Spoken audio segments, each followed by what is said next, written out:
Okay, so we're ready to start page 19. And this is called Our Monkey Bars. I'm just looking at my book. So, with the monkey bars, if you look carefully at the first line, what do you see at the beginning of the first line? An L and an H. So what happens? We're actually starting with the left hand first. So we are going to prepare by highlighting and putting in our counting notes. Okay, so I'm going to see you at the board so that we can do that first, because this one's tricky. It starts with the left hand first, so you've got to really pay attention. Hey, we finally have one with a different pattern. This time, your left hand is the whole top line. What? Yes, in the monkey bars, we actually start with the left hand. So be careful this time with your highlighter. When we go to highlight, or with your yellow color, that you do the whole top line in yellow. The whole top line. Pay close attention. It should have a big LH with a 5 on the first note.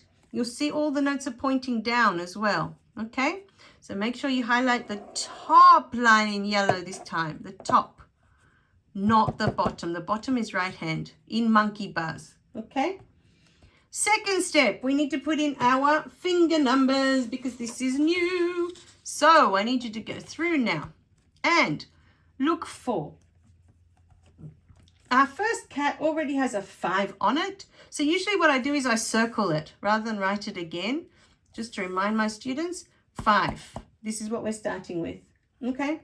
The next note's a dog. You want to put a 4 on that. The next note's an elephant. You want to put a 3 on that. Then a dog again, another 4.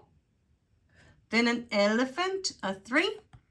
A frog with 2. And a giraffe will have a 1. So pause the video if you need to and go back and listen to it again. Okay, so you can put in your finger numbers. Remember, you can print these out as well, okay, to have them all the time. Now we're on the bottom line, so I'll talk you through note by note. On the bottom line, we're starting with a giraffe that already has a 5 on it. Circle that 5. You don't need to write it again. Then it moves on to a frog. We need to write a 4. Then it moves on to the elephant. You need to write a 3. Then it moves on to the dog. You need to write a 2. Then we go back to the elephant. You'll need to write a 3. Then the dog, another 2. Then we finish with the cat. So we want to write a 1. Make sure you've got your finger numbers in the right place. Otherwise, you're going to have trouble following finger numbers. Okay? Once we've done all that, we are ready to put in our counting. And lucky for us, there's plenty of room in this song.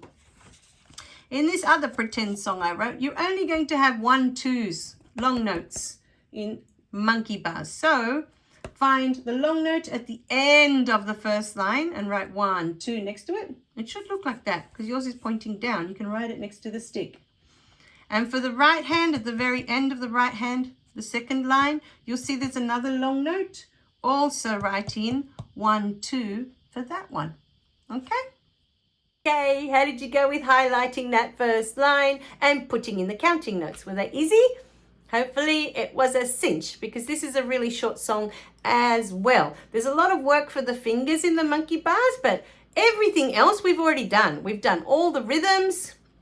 There's nothing new here. We've done the C position, so hopefully you are a master at finding C position by now.